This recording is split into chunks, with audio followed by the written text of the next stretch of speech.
نہ میں وہابی نہ میں بابی، میں ہوں مسلم علمی کتابی. نہ میں وہابی نہ میں بابی، میں ہوں مسلم علمی کتابی. نہ میں وہابی نہ میں بابی، میں ہوں مسلم علمی کتابی. مرنے سے پہلے اے مسلمان کر لے اس پہ غور، کتابوں کا خدا اور ہے بابوں کا خدا اور. مرنے سے پہلے اے مسلمان کر لے اس پہ غور، کتابوں کا خدا اور ہے بابوں کا خدا اور. بسم اللہ الرحمن الرحیم. السلام علیکم ورحمۃ اللہ وبرکاتہ. سبحان اللہ والحمد للہ ولا الہ الا اللہ واللہ اکبر ولا حول ولا قوۃ الا باللہ. حسبنا اللہ ونعم الوکیل. یا حی یا قیوم برحمتک استغیث. لا الہ الا انت سبحانک انی کنت من الظالمین. اللہم صلی علی محمد وعلی آل محمد واصحاب محمد وازواج محمد اجمعین الی یوم الدین. الحمدللہ آج 31 اکتوبر سن 2024 کو ask your question with engineer Muhammad Ali Mirza on live video call کا ایپیسوڈ نمبر 104 منعقد ہونے جا رہا ہے، جس میں ہم پوری دنیا سے آئے ہوئے مسلمان بھائیوں کی انجینئر صاحب سے لائیو ویڈیو کال پہ بات کروائیں گے، جس میں انشاءاللہ وہ 2 سوال کر سکیں گے. اگر آپ بھی یہ بھائی لائیو سیشن جوائن کرنا چاہتے ہیں اور اسی طرح انجینئر صاحب سے اپنے سوال لائیو ویڈیو کال پہ کرنا چاہتے ہیں، تو آپ ہمارے یوٹیوب چینل شاہد این بلال آفیشیل پہ منڈے سے لے کر وینسڈے والے دن عشاء کی نماز کے بعد پاکستان ٹائم کے مطابق 8:30 بجے لائیو سٹوری سیشن ہے، اس کو آپ جوائن کریں. اس میں آپ اپنے لائیو سٹوری بھی سنا سکتے ہیں، سوال بھی کر سکتے ہیں. اور اگر آپ اوورسیز ہوئے یا آپ کی عمر 60 سال یا اس سے زیادہ ہوئی یا 18 سال سے کم ہوئی، تو ہم آپ کو اپوائنٹمنٹ دیں گے تھرسڈے کے دن یعنی آج کے دن کی، اور آپ کے انجینئر صاحب سے لائیو ویڈیو کال پہ بات بھی کروائیں گے. آج کے اس سیشن میں انشاءاللہ 2 حصے ہوں گے. پہلے حصے میں جن بھائیوں سے ہم نے کمٹمنٹ کی تھی، اپوائنٹمنٹ جن کو دی تھی، ان کی انجینئر صاحب سے لائیو ویڈیو کال پہ بات کروائیں گے، جس میں 2 سوال کریں گے اپنے. اور انشاءاللہ دوسرے حصے میں اس ویک کے جو ہمارے کوسچن ہیں وہ جو ہم نے نوٹ کیے ہیں ان کا کچھ حصہ کور کرنے کی کوشش کریں گے انشاءاللہ. تو علی بھائی کو لائیو سٹریم کے ساتھ کنیکٹ کرتے ہیں اور آج کے لائیو سیشن کا سلسلہ شروع کرتے ہیں. السلام علیکم ورحمۃ اللہ وبرکاتہ. علی بھائی جی وعلیکم السلام ورحمۃ اللہ وبرکاتہ. ولا حول ولا قوۃ الا باللہ. اللہم صلی علی محمد وعلی آل محمد.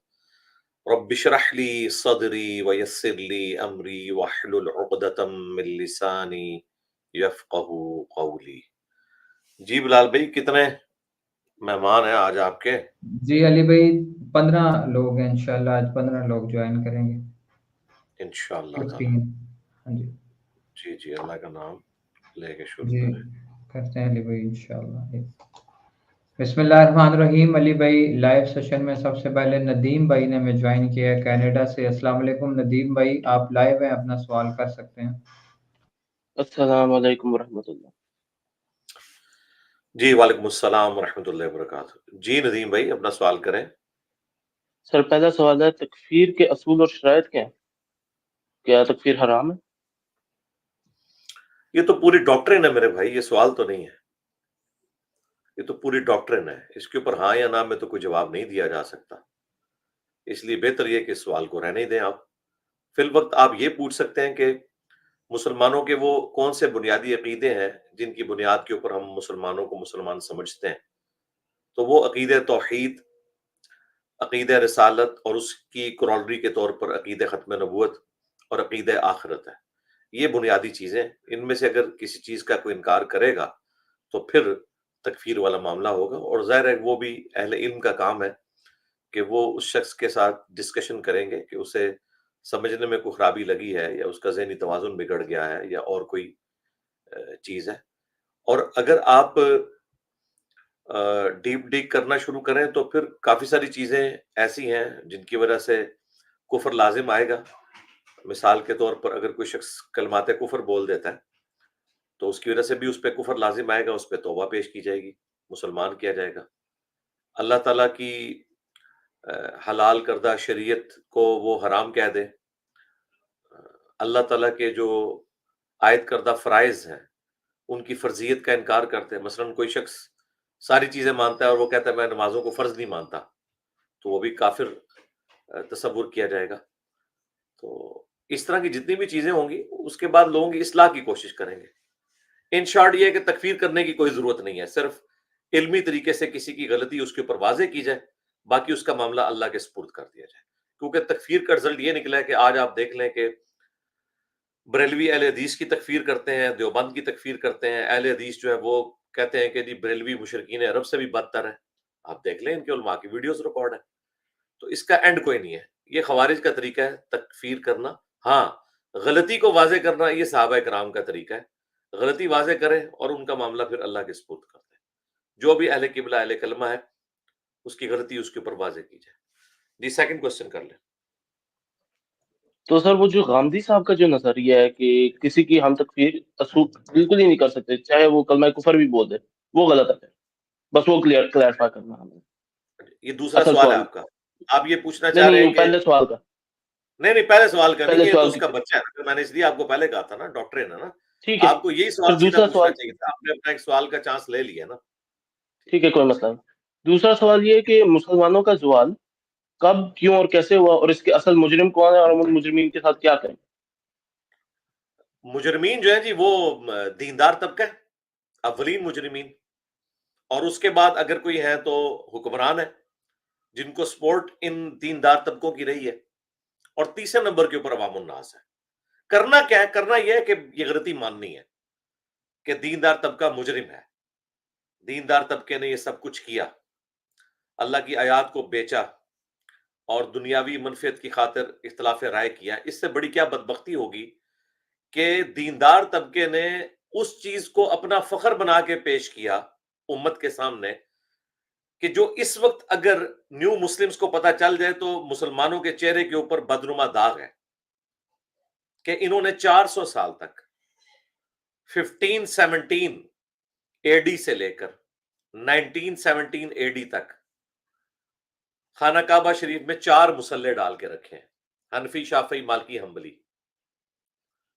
اور ساتھ ساتھ یہ بھی کہتے تھے کہ چاروں امام حق پر ہیں.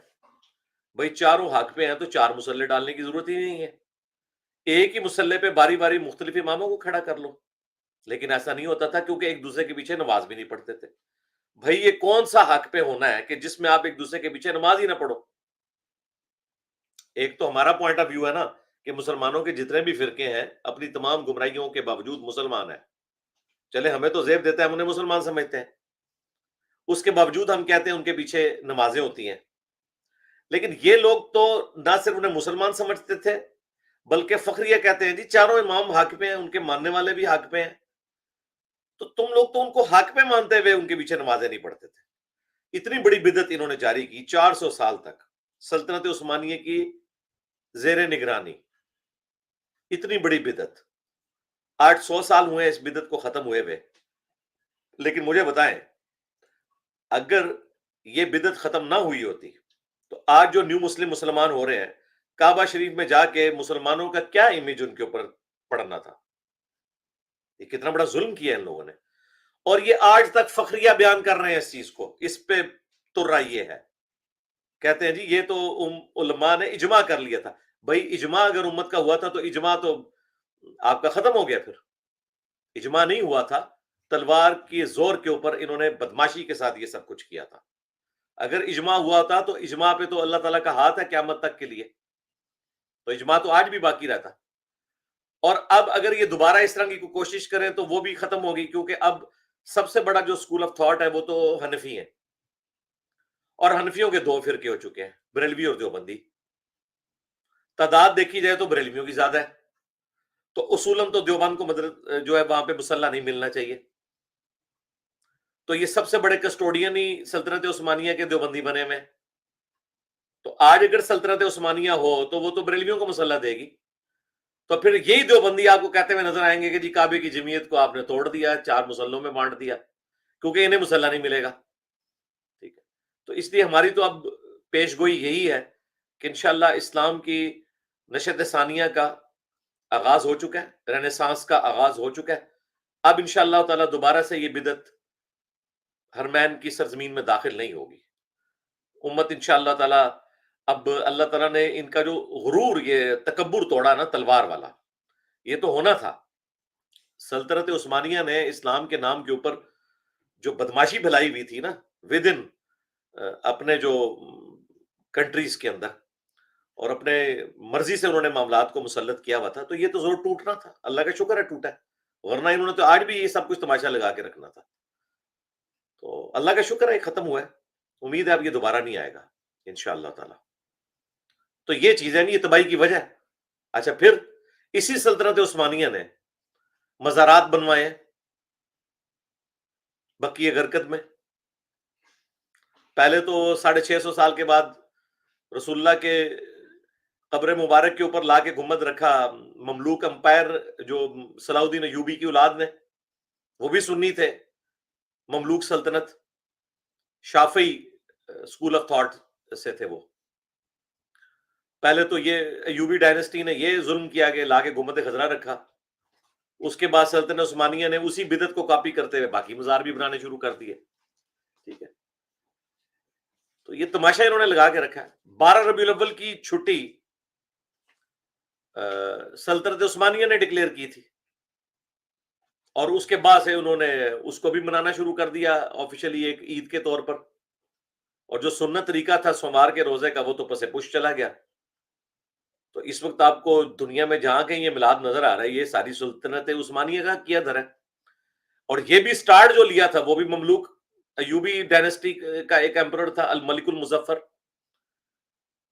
اور جو الملک المنصور قلاوون تھا اس نے گنبد خضرا رکھا. حالانکہ گنبد خضرا تو حضرت عمر بھی رکھ سکتے تھے، کیونکہ آیا صوفیہ کا جو گنبد ہے گنبد خضرا سے بھی وہ کم از کم 10 گنا بڑا ہے. وہ تو رسول اللہ کی پیدائش سے بھی 40 سال پہلے کا ہے. لیکن صحابہ کرام کو پتا تھا کہ ہم نے یہ کام نہیں کرنا قبروں کے ساتھ. صحیح مسلم کی حدیث ہے 2245، میں تمہیں منع کرتا ہوں قبروں کو پکا کرنے سے، ان پر عمارت بنانے سے اور ان پر بیٹھنے سے. تو یہ تو میں نے آپ کو موٹی موٹی بات بتائی. اگر میں لسٹ گنوانی شروع کروں تو یہ سارے کے سارے لوگ اس میں مجرم آئیں گے. ہمارا دیندار طبقہ ہے جنہوں نے یہ سارے کا سارا ظلم کیا، اور جو حکمرانوں نے بھی کیا ہے نا، ان کو بھی گراؤنڈز اس دیندار طبقے نے پرووائڈ کیے ہیں. یہ ان کے درباروں میں جا کے بیٹھتے تھے، یہ انہیں سپورٹ کرتے تھے.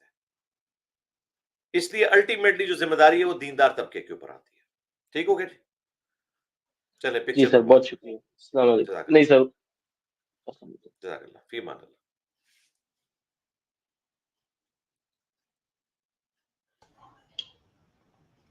جی نیکسٹ علی بھائی ہمارے پاس سید ساحل بھائی. السلام علیکم. جی علی بھائی وعلیکم السلام بھائی. علی بھائی السلام علیکم. جی وعلیکم السلام. سید صاحب کہاں سے ہیں آپ؟ میں لکھنؤ سے ہوں علی بھائی، جی انڈیا. اپنا سوال کریں. علی بھائی میرا سوال یہ ہے، جیسے قرآن میں ایک جگہ ذکر آیا ہے خمس کا. اللہ کا رحم و کرم یہ ہے کہ آپ کی مطلب بتائے ہوئے طریقوں سے چلے تو ایک پوڈ کاسٹ سنتے ہیں، تو اس میں خمس کے بارے میں بہت بار آیا. اہل تشیع خمس کو ایک واجبات کی شکل دے کر کے ادا کرتا ہی کرتا ہے. میں نے، یا میری کم علمی سمجھیے، میں نے آج تک کبھی کسی اہل سنت والجماعت کے کسی مولانا کے منہ سے خمس کی کوئی بات نہیں سنی. تو خمس اس کی ہم وجہ کو ہے کیا کہ کرنا آپ چاہیے؟ یہ سوال آ گیا، آپ کا سمجھ آ گیا. جی یہی سوال ہے نا خمس کے بارے میں ہی نا؟ جی علی بھائی جی. ہاں، دیکھیں اہل سنت اس لیے اس کا ذکر نہیں کرتے ہیں کہ آپ نے اس زمانے میں آنکھ کھولی ہے جب مسلمان مفتو ہو چکے ہیں اور غیر مسلم طاقتیں مسلمانوں کے اوپر غالب آ چکی ہیں. لہذا پریکٹیکلی تو خمس والا سلسلہ ختم ہو چکا ہے. خمس جو تھا وہ مال غنیمت کا 5واں حصہ تھا. 20% مال غنیمت کا.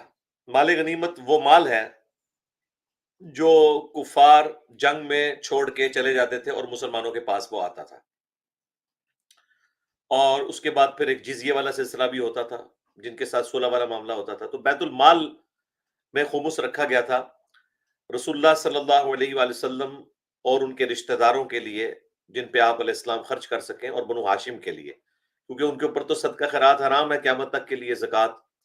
تو اب بنو ہاشم میں سے جو غریب لوگ ہوں گے تو ان کی مدد کہاں سے کی جائے گی؟ خود نبی اسلام کا بھی سورس آف انکم تو کوئی نہیں تھا. جب آپ دعوت و تبلیغ کے لیے وقف ہوئے تو آپ بیت المال کے ذریعے ہی اپنا گزر بسر کرتے تھے. اور لیکن سبسسٹنس لیول کے اوپر، مولویوں کی طرح نہیں کہ یہ لوگ کہتے ہیں ہم دین کے لیے وقف ہوئے ہیں اور یہ مطلب عیاشی کی زندگی گزار رہے ہیں، انہیں کوئی 10,000 کی نوکری نہ دے اور یہ روزانہ کا 10,000 روپے خرچ کر دیتے ہیں، ان کی بات نہیں ہو رہی۔ خلفائے راشدین نے بھی بڑی سبسسٹنس لیول کے اوپر زندگی گزاری ہے۔ تو اس وقت تو یہ سارا سلسلہ چلتا رہا، لیکن جب مسلمان ہو گئے مفتو، تو اب ظاہر ہے کہ سیدوں کا بھی کچھ سلسلہ کرنا تھا، تو اہل تشیع نے اس معاملے میں اجتہاداً ایک معاملہ شروع کیا کہ انہوں نے باقی مسلمانوں سے ہی خمس لینا شروع کر دیا، اور ان کی فکر میں یہ درست بھی ہے۔ جس طرح ہمارے نزدیک زکوٰۃ ہے وہ آپ نے دینی ہے، ان کے نزدیک زکوٰۃ پلس خمس دینا ہے۔ یعنی سنی مسلمان جو ہیں وہ 100 روپے میں 2.5 روپے اللہ کی راہ میں خرچ کرتے ہیں، اور شیعہ مسلمان 100 میں 22.5 روپے اللہ کی راہ میں خرچ کرتے ہیں۔ ٹھیک ہے، تو یہ انہوں نے پیرلل میں ایک سسٹم شروع کیا، اور میں سمجھتا ہوں کہ یہ ایک اچھا اقدام ہے۔ ظاہر ہے اس کے بغیر یہ معاملات چل نہیں سکتے تھے نا، تو اس سے اگر غریبوں کی مدد کی جائے، لیکن وہاں پہ بھی خمس جو لوگ جمع کر رہے ہیں ان میں بھی کئی لوگ ایسے ہیں جو حرام خوریاں کر رہے ہیں، انہوں نے اپنی جدادیں بنا لی ہیں خمس کے نام کے اوپر، اور مستحقین تک نہیں پہنچتے چیزیں، لیکن جو لوگ پہنچا رہے ہیں اللہ تعالیٰ انہیں جزائے خیر دے۔ تو یہ پیچھے ریزن ہے۔ اہل سنت کے ہاں یہ مال غنیمت اور بیت المال میں جو چیزیں جمع ہو رہی ہیں ان کے پوائنٹ آف ویو سے ہے، جبکہ اہل تشیع کے ہاں چونکہ اب یہ سلسلہ ختم ہے، یا ان کے نزدیک یہ بھی ہے پیرلل میں کہ زکوٰۃ کے ساتھ مسلمان نے خمس بھی دینا ہے۔ سیکنڈ کوشچن کر لیں۔ دوسرا کوشچن علی بھائی میرا یہ ہے، جیسے میرا ہم وطن لکھنؤ ہے اور میں دہلی میں جاب کر رہا ہوں فی الحال، تو ایک مہینہ 2 مہینہ دلی میں رہتا ہوں، واپس لوٹ کے لکھنؤ آتا ہوں تو 3 دن 2 دن کے لیے۔ قصر نماز کا سلسلہ جب میں اپنے ہم وطن میں ہوں گا تو میرے اوپر کیا واجب ہے؟ کیا میں 4 ہی رکعت نمازوں کی ادائیگی کروں گا، یا پھر مجھے 2 رکعت کی کمپنسیشن اس میں ملے گی؟ مجھے یہ بتائیں لکھنؤ اور دلی کے درمیان فاصلہ کتنا ہے؟ 550 کلومیٹر۔ ہاں تو ظاہر ہے تو بہت زیادہ فاصلہ ہے نا، تو جی آپ دونوں جگہ پہ پوری نماز ہی پڑھیں گے۔ اس کی وجہ یہ ہے کہ جہاں سے آپ ہجرت کر کے جا رہے ہیں، ہجرت تو آپ نے نہیں کی نا، پرماننٹلی تو نہیں آپ واپس آتے ہیں وہاں، وہ تو آپ کا ہمیشہ وطن اصلی ہے، ٹھیک ہے۔ اور جہاں پہ جاب کر رہے ہیں نا، اگر وہاں آپ 19 دن سے کم کے لیے جائیں گے نا، صحیح بخاری میں آتا ہے، تو پھر آپ مسافر تصور ہوں گے۔ آپ تو مہینے کے لیے جاتے ہیں نا، تو آپ جی دونوں جگہ پوری نماز ہی پڑھیں گے۔ ہاں، سفر کے دوران جو نمازیں آتی ہیں ٹرین میں یا سفر میں راستے میں، وہ آپ قصر کریں گے۔ آپ کی دونوں جگہ نمازیں پوری ہیں، کیونکہ آپ 19 دن سے زیادہ قیام کر رہے ہیں، ٹھیک ہے۔ وطن اصلی میں آپ نے ہمیشہ ہی پوری کرنی ہے، تا ٹھیک وقت ٹھیک ہے کہ آپ وطن اصلی چھوڑ کر ہجرت نہ کر جائیں۔ جس طرح کئی لوگ پارٹیشن کے وقت انڈیا سے پاکستان آ گئے تھے، تو وہ اب مکمل ہجرت کر چکے ہیں نا، تو اب اگر وہ واپس وہاں جائیں گے نا تو وہ ان کے وہاں پہ مسافر تصور ہوں گے، کیونکہ وہ ہجرت کر چکے ہیں۔ لیکن آپ نے ہجرت نہیں کی ہے، آپ تو اس شہر کے ساتھ تعلق رکھے ہوئے ہیں، وہ آپ کا وطن اصلی ہے، ٹھیک ہو گیا۔ چلے پکچر بنوا لیں۔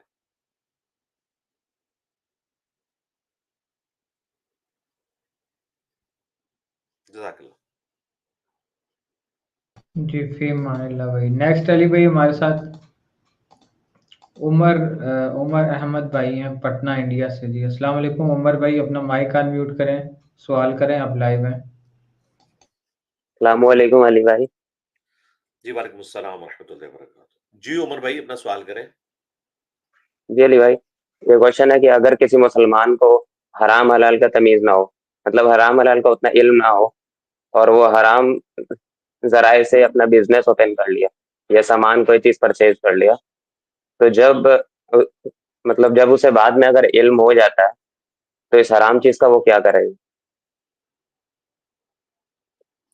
اگر تو اس کے لیے پاسبل ہے تو اس حرام مال کو بغیر ثواب کی نیت کے چیریٹی میں دے دے، غریبوں کے اوپر لگا دے،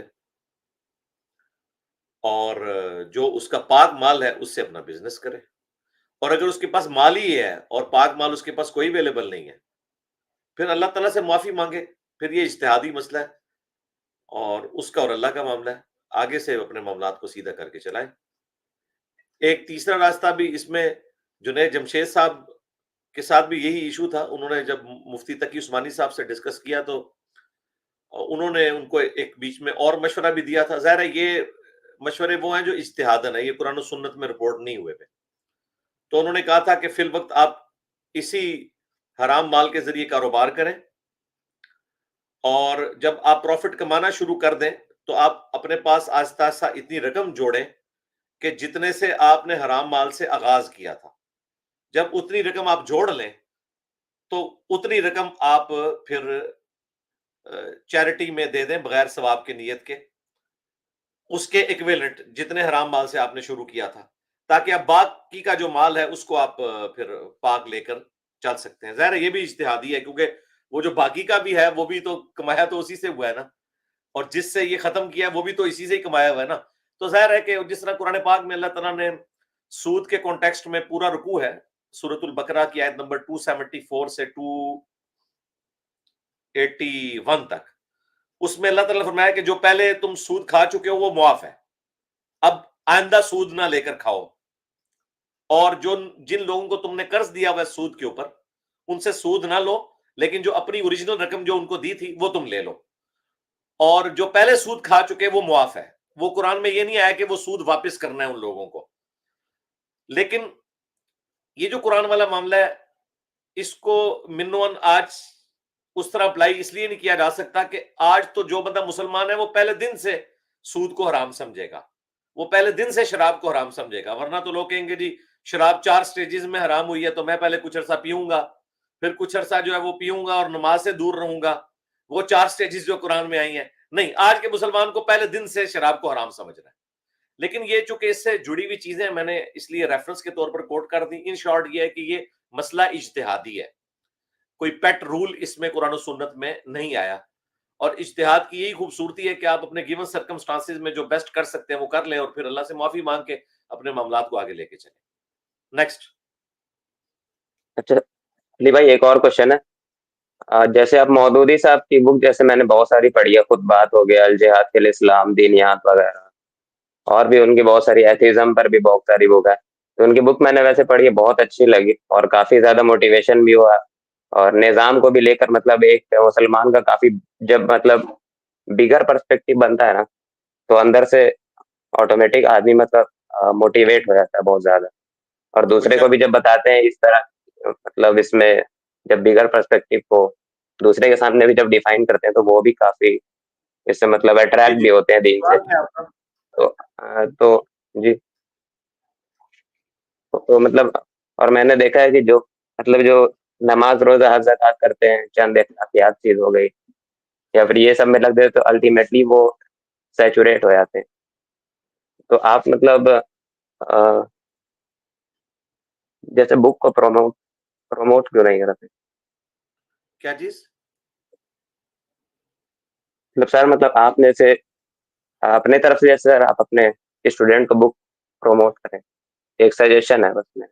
جی میں نے الجہاد فی الاسلام، میری آپ یوٹیوب کے اوپر ویڈیو دیکھیں، 8 سے 5-6 سال پہلے ہے، پولیٹیکل سسٹم آف اسلام کے اوپر 2 بکس، الجہاد فی الاسلام اور خلافت و ملوکیت۔ اصل میں جو ماسٹر پیس ہے وہ تو خلافت و ملوکیت ہے، جس میں اسلامک ریاست کے سارے خد و خال بتائے گئے ہیں، اور پھر پوری ہسٹری بتائی گئی ہے کس طریقے سے اسلام کا پولیٹیکل سسٹم جو ہے وہ ملوکیت کی وجہ سے خراب ہوا، اور خلافت اور ملوکیت میں فرق کیا ہے قرآن پاک کی آیات اور احادیث کی روشنی میں، اور خلفائے راشدین کے اعمال اور ان کے فیصلوں کی روشنی میں انہوں نے بتایا۔ تو میں تو پروموٹ کرتا ہوں۔ باقی جو آپ نے کہا نا کہ جو لوگ نماز روزہ اور صرف اس تک رہتے ہیں، بھائی یہ صرف نہیں ہے، یہ آپ اپنے دماغ سے یہ چیز نکالیں کہ یہ صرف ہے، اور یہ کوئی سیکنڈری چیز ہے، اصل یہی ہے۔ اسلامی نظام کا قائم کرنا یہ بعد کی چیز ہے، اصل جو اسلام کی بنیاد ہے وہ 5 چیزوں پہ ہے، بخاری مسلم میں حدیث ہے، کلمہ، اس کے بعد نماز، زکوٰۃ، اللہ کی راہ میں حج اگر استطاعت ہو، اور رمضان کے روزے۔ یہ اسلام کی بنیادیں ہیں۔ باقی اسلامک سسٹم کے لیے کوشش کرنا یہ اس کے بعد ہے، بنیادیں یہ ہیں، ٹھیک ہے؟ تو یہ اتنا سادہ معاملہ نہیں ہے جس طرح لوگ سمجھتے ہیں۔ لوگ سمجھتے ہیں لوگ نماز پڑھ رہے ہیں، اور بھائی نماز کیا سنت کے مطابق پڑھ رہے ہیں؟ جی لوگ اللہ کو مانتے ہیں، اور میرے بھائی مسلمانوں کی اکثریت تو کلمہ گو مشرک ہے، کہاں سے اللہ کو مان رہے ہیں؟ آپ انڈیا سے ہیں، مجھے بتائیں گے، آپ لوگ تو دعویٰ کریں گے کہ 20 کروڑ مسلمان ہیں، مجھے بتائیں ان میں سے مواحد کتنے ہیں؟ بہت ہی کم ہے۔ تو بس یہی مسئلہ ہے نا۔ اب جن کی توحید ہی صحیح نہیں ہے ان کو ہم یہ بتائیں گے کہ پولیٹیکل سسٹم آف اسلام کیا ہوتا ہے، ان کو تو ہم یہ بتائیں گے کہ توحید کس چیز کا نام ہے. ٹھیک ہے, وہ تو درگاہ پروموٹ کرنے والے ہیں. اگر وہ پولیٹیکل سسٹم آف اسلام کو لے آئے تو وہ تو مزار بنانا شروع کر دیں گے. وہ تو اس کو پولیٹیکل سسٹم آف اسلام سمجھیں گے. ان کو اگر اوریجنل پولیٹیکل سسٹم آف اسلام سمجھانا ہے تو آپ کو ان کو بتانا پڑے گا کہ اسلام میں مزار بنانا حرام ہے, اسلام میں قبریں پکی کرنا حرام ہے, اسلام میں درگاہوں کے آگے جھکنا حرام ہے, اسلام میں مرے ہوئے بزرگوں سے مانگنا شرک ہے. یہ جب تک نہیں بتاتے اس وقت تک وہ نسل ہی تیار نہیں ہوگی جن کے اوپر اسلامک سسٹم آپ نے کرنا ہے. تو وہ نسل تیار کرنے کا کام ہم کر رہے ہیں. الٹیمیٹلی جو مودودی صاحب نے ایک فریم ورک دیا ہے, وہاں تک پہنچنے کے لیے پہلی منزل یہی ہے جو ہم لوگوں کی طے کروا رہے ہیں. ٹھیک ہے, چلے پکچر بنوا لیں.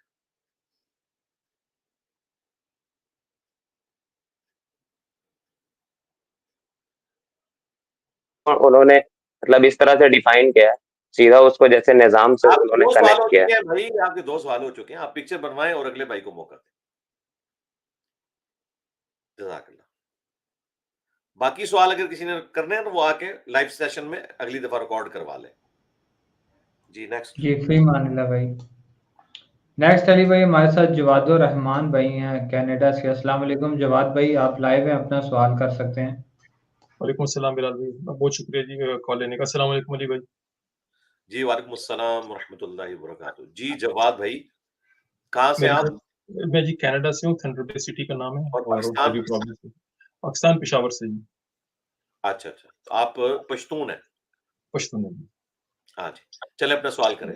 علی بھائی سوال یہ ہے کہ مجھے تقریباً 30 سال پہلے ایک ٹرانزیکشن ہوئی تھی میری. میں نے ایک بینک سے $US نکلوائے تھے اپنی کاروبار کے سلسلے میں, تو غلطی سے بینک والوں نے مجھے $500 ایکسٹرا دے دیے. مجھے پتہ چل گیا تھا کہ پیسے زیادہ انہوں نے دیے, میں نے پھر بھی غلطی کر لی اور میں نے وہ پیسے رکھ لیے. اس کے بعد میں پھر کینیڈا آ گیا, 25 سال ہو گئے یہاں پہ ہوں. میرا آنا ایک دفعہ ہی صرف پاکستان ہوا, میرا کوئی کانٹیکٹ نہیں ہے پاکستان میں, کوئی تعلق نہیں ہے. بینک اپنی جگہ پہ ہے لیکن وہ بندے موو ہو گئے, وہ سب کچھ چینج ہو گیا. میں نے عمرہ بھی کیا, میں نے حج بھی کیا, میں نے بڑی دفعہ اللہ سے معافی مانگی, لیکن مجھے اندر وہ جو گلٹ ہے نا, اندر کی گلٹ, وہ میری ابھی تک ہے. میں ابھی 2 ہفتے پہلے بھی عمرہ چاہیے نا آپ کو, جی سولوشن چاہیے اس کا, سولوشن چاہیے مجھے. وہ گلٹ ختم نہیں ہو رہی, حالانکہ میں نے بہت پہلے دفعہ تو مجھے یہ بتائیں, آپ یہ جو کہہ رہے ہیں کہ بینک وہاں پہ ہے لیکن بندے جا چکے ہیں, تو بھائی بندوں سے تو نہیں آپ نے لیا نا, آپ نے بینک سے لیا ہوا ہے. بندے تو چینج ہوتے رہتے ہیں, بندے تو ملازم ہوتے ہیں نا, بندوں سے تو فرق نہیں پڑتا نا. اصل چیز تو وہ ادارہ ہے نا, وہ جو بینک ہے وہ اپنی جگہ موجود ہے. لیکن میرا کانٹیکٹ نہیں ہے, میرا ان سے کسی سے کوئی تعلق نہیں. میں بھی, میرا پاکستان سے تعلق بالکل ختم ہو گیا. تو اب میں کیا کروں, میں اس کے لیے کیا طریقہ کار کروں کہ میری اپنی گلٹ جو ہے میں آپ کو ان پرنسپل بتا دیتا ہوں. ان پرنسپل تو یہ ہے کہ آپ اس بینک تک اس رقم کو پہنچائیں کسی طریقے سے, اور ظاہر ہے اسے آپ کو لوکیٹ کرنا پڑے گا. اور اگر آپ کو اس میں تردد ہے, ٹھیک ہے, تو آپ پھر اتنا مال جو ہے نا اس کو چیریٹی میں دے دیں, اپنے استعمال میں نہ لائیں. لیکن وہ آپ نے ڈالرز کی فارم میں ہی دینا ہے. جو اس وقت ڈالرز تھے وہی آج مطلب اتنے ڈالر آپ چیریٹی میں دیں, اور اس میں یہ نیت کریں کہ میں وہ مال جو ہوں وہ اللہ کی راہ میں دے رہا ہوں, کسی یعنی ضرورت مند کو دے دیں. بھلے آپ وہیں پہ دے دیں یا اپنے ملک میں دے دیں, جس طرح بھی ہے. کیونکہ اگر میں آپ کو یہ مشورہ دوں کہ آپ پاکستان میں کسی کو دیں اور وہ بینک کو واپس کرے تو وہ تو کھا جائے گا, سیدھی سی بات ہے. پاکستانیوں کا کوئی ٹریک ریکارڈ اچھا نہیں ہے. تو بہتر یہ ہے کہ آپ اپنے ہاتھوں سے ہی اس کو چیریٹی میں دیں, تو انشاءاللہ آپ کی کمپنسیشن ہو جائے گی. ویسے تو شرعی طور پہ صحیح مسلم میں ہے کہ 1 سال تک آپ نے مالک کو تلاش کرنا ہے, اور اگر مالک نہ ملے تو پھر آپ اگر خود غریب ہیں تو اپنے استعمال میں بھی رکھ سکتے ہیں یا کسی کو دے سکتے ہیں. تو آپ کے کیس میں تو مالک کوئی ایک تو ہے نہیں ہے, ظاہر ہے کہ وہ بینک ہے ایک, ہو سکتا ہے وہ کئی اس کے اندر پارٹنر ہوں اس کے, اور وہ پھر بینک بھی یہاں پاکستان میں پرائیویٹ تو بکتے چلے جاتے ہیں. الٹیمیٹلی تو ظاہر ہے یہ بہت پرانی بات آپ کر رہے ہیں. تو ان شارٹ یہ ہے کہ آپ اتنی رقم چیریٹی میں دے دیں, اور اس پہ وہی نیت کریں کہ میں اس کی کمپنسیشن کے لیے وہ دے رہا ہوں, تو انشاءاللہ تعالیٰ یہ آپ کا گناہ معاف ہے. ادروائز اگر آپ یہ ایکٹیویٹی نہیں کریں گے تو آپ کا گلٹ بالکل درست ہے, کیونکہ حقوق العباد کا جو معاملہ ہے نا, وہ کعبے میں جانے سے معاف نہیں ہونا, نہ حج کرنے سے معاف ہونا ہے. یہ بالکل کلیئر کٹ ہے.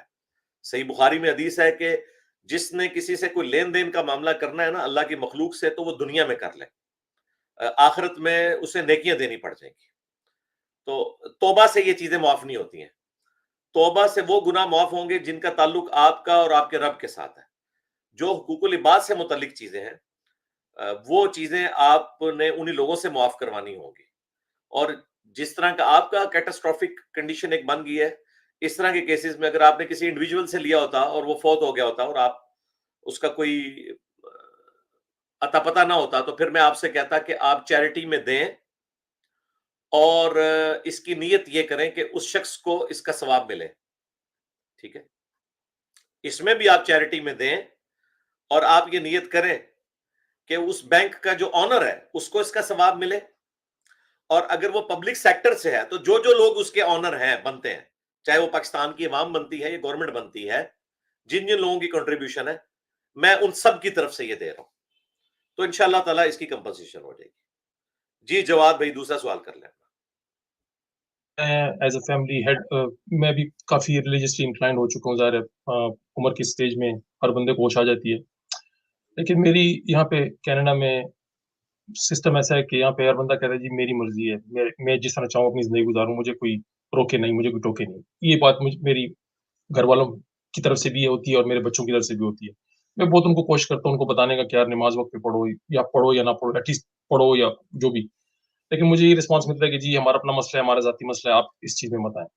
تو میں نے بیسیکلی کہنا چھوڑ دیا. لیکن مجھے ہر وقت جب بھی میں خود نماز پڑھتا ہوں مجھے گلٹ ہوتی ہے کہ یار میرے گھر میں میری وائف نماز مس کرتی ہے، کبھی پڑھتی کبھی نہیں پڑھتی، بچے میرے ہیں وہ اسی طرح کرتے ہیں. تو مجھے جو ایز اے گھر کا سربراہ جو مجھ سے قیامت کے دن پوچھا جائے گا، مجھے گلٹ ہے کہ یار میں اس کے لیے کیا کروں یا میں اس تو کے مجھے لیے کیا بتائیں بچوں کی کمپنسیشن. عمریں کتنی ہیں؟ بڑی بچی 24 ایئرس کی ہے، دوسری جو ہے 19 کی ہے، پھر 18 کی ہے، اور جو سب سے چھوٹی ہے وہ 9 ایئرس کی چھوٹی ہے وہ. لیکن 9 ایئرس والی کو تو میں کر سکتا ہوں. ہاں اب میں یہ اگلا سوال میں یہی پوچھنے لگا ہوں، یہ جو 24 تک پہنچی ہے تو وہ 0 سے سٹارٹ ہو گئے 24 تک پہنچی ہے نا. تو جب وہ 5 یا 6 سال کی تھی تو کیا آپ نہیں 8-9 سال کی تھی تو اس وقت اس پہ ایفرٹ پٹ کی تھی؟ بہت زیادہ ایفرٹ. علی بھائی جب سے میں حج کر آیا تقریباً 15 سال پہلے، تو اس وقت سے میں نے اپنا بیسیکلی قبلہ بالکل درست اس کر وقت دیا. تو ہر وہ چیز پڑھتی بھی ہوگی. چھوٹی سب پڑھتی رہتی ہیں، سب پڑھتی رہی جب تک کہ وہ 18-19 کراس ہم نے جب کیا، جب یونیورسٹیز بھی نہیں تو ایک دم ان کو جب ان بس کے کام ٹھیک کا ہے، پریشر. ہاں اب آپ کا کام مکمل ہو گیا. ٹھیک ہے، آپ اور اس وقت مجرم تھے جب چھوٹی عمر میں آپ ان کی تربیت نہ کرتے. جیسے ہی آپ نے چھوٹی عمر میں تربیت کی آپ عہدہ برا ہو گئے اللہ کے حضور. اب جو شخص بالغ ہے اس کے بعد وہ اپنے نفع نقصان کا مالک خود ہے. آپ کی ذمہ داری صرف چھوٹی عمر میں ان کو سمجھانے کی تھی جب تک کہ وہ بالغ نہ ہو جائے. جس طرح وہ اپنے معاملات کو بہتر سمجھتے ہیں باقی معاملات میں، اس میں بھی اگر وہ سمجھیں گے تو وہ کر لیں گے، اگر نہیں کریں گے تو آپ کے اوپر کوئی وبال نہیں ہے. ٹھیک ہے، کیونکہ آپ نے اپنا فرض پورا کر لیا ہوا ہے. ٹھیک ہے، باقی وہ جو ایک تکلیف اور درد ہے، ظاہر ہے جس شخص کو خدا کی شناخت ہوتی ہے، جو آخرت اورینٹڈ ہو جاتا ہے، وہ تو ہر وقت ڈرتا ہے. ظاہر ہے اسے تو پتا ہے کہ ان کا کیا بننا ہے آگے جا کے. وہ ایک تکلیف رہتی ہے، اور اس تکلیف سے تو پیغمبر بھی گزرے ہیں. قرآن میں حضرت نوح علیہ السلام کے بیٹے کے بارے میں آیا کہ وہ کفر کی موت مرا. ٹھیک ہے، تو حضرت نوح علیہ السلام اس کے کام نہیں آ سکے. اسی طریقے سے حضرت نوح علیہ السلام اور لوط علیہ السلام دونوں کی بیویاں کافرہ تھیں. وہ سورہ تحریم میں ہے کہ وہ نہیں کام آ سکے ان کے. خود ہمارے محبوب صلی اللہ علیہ وآلہ وسلم کا چچا ابو لہب جو حضور سے محبت بھی بہت کرتا تھا، آپ کی پیدائش کے وقت اس نے اپنی لونڈی وقف کر دی تھی نبی علیہ السلام کو دودھ پلانے کے لیے.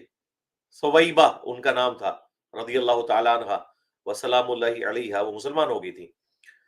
تو اس طرح وہ محبت کرتا تھا، لیکن رسول اللہ کا دشمن بھی تھا، حق نہیں قبول کیا.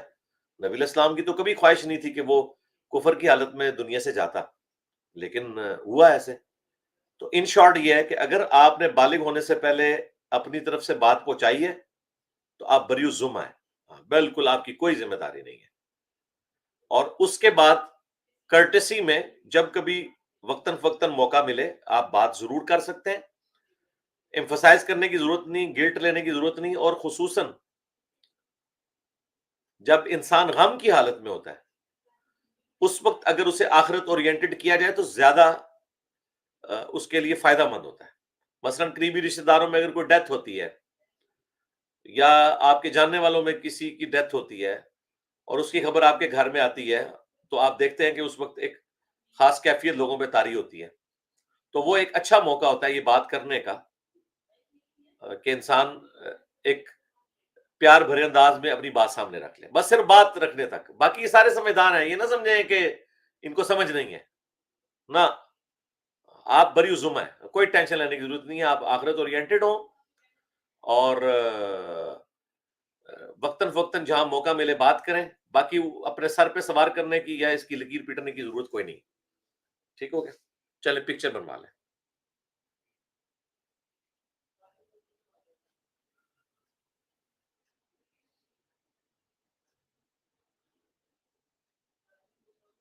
جزاک اللہ خیر.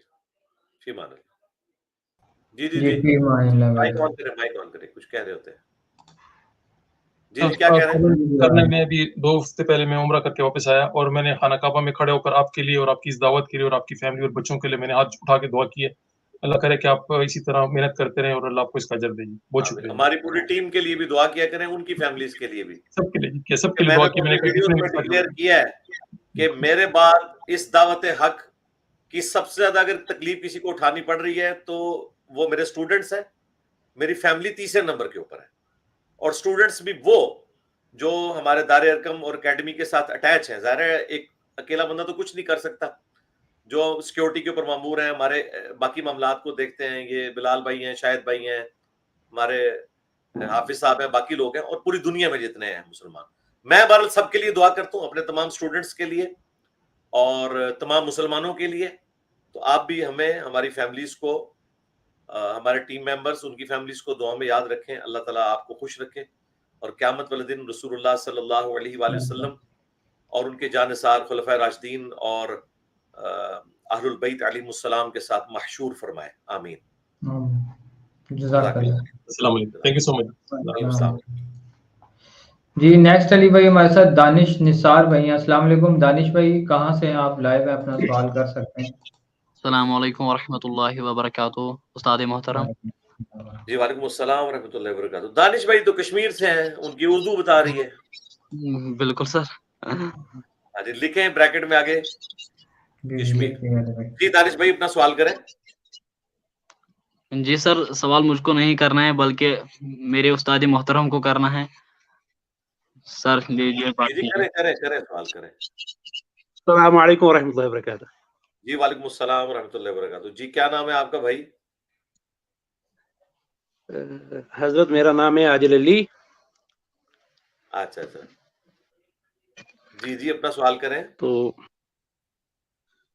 سر سوال سے پہلے ایک دو باتیں ہو جائے. نہیں وہ پتہ کیا، لوگ تو لائن ہمیں میں ہیں، بہت باتوں کا فائدہ نہیں ہوگا، ٹائم زیادہ لگے گا. آپ سوال کر لیں صرف. سر ہمارا سوال یہ ہے کہ جو اسلام میں نکاح کے بارے میں کہ شریعت نے آپ کی ہمیں آواز کٹ رہی ہے، آپ کے پریفرنس دی ہے سگنل کہ وہاں پہ پہلے ٹھیک اپنے نہیں ہے. رشتے میں ڈھونڈونی شادی. آڈیو کر لیں، ویڈیو کو آف کر دیں، آڈیو میں چلے جائیں کیونکہ سگنل کمزور ہیں آپ کے، آواز کٹ کے آ رہی ہے مجھے. آڈیو میں چلے جائیں. ہاں اب سوال کریں. جی سر ہمارا سوال یہ ہے کہ جو ہم اپنے اسلام میں یہ ہے کہ پہلے اپنے بلڈ ریلیشن میں دیکھنا ہے شادی کا معاملہ، یعنی شادی ڈھونڈنی چاہیے پہلے اپنے رشتے میں.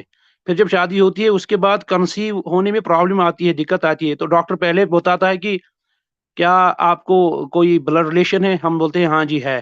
تو پھر بولتے ہیں کہ یہ دقت آتی ہے. اگر اسلام نے پریفرنس دی ہے، پسند کیا ہے اس کو، تو پھر ایسا سائنٹیفکلی یہ مسئلہ کیوں آ رہا ہے سر؟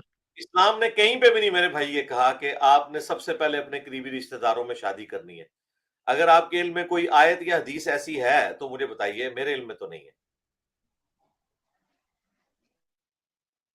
ٹھیک ہے سر. ہاں جی دانش جی.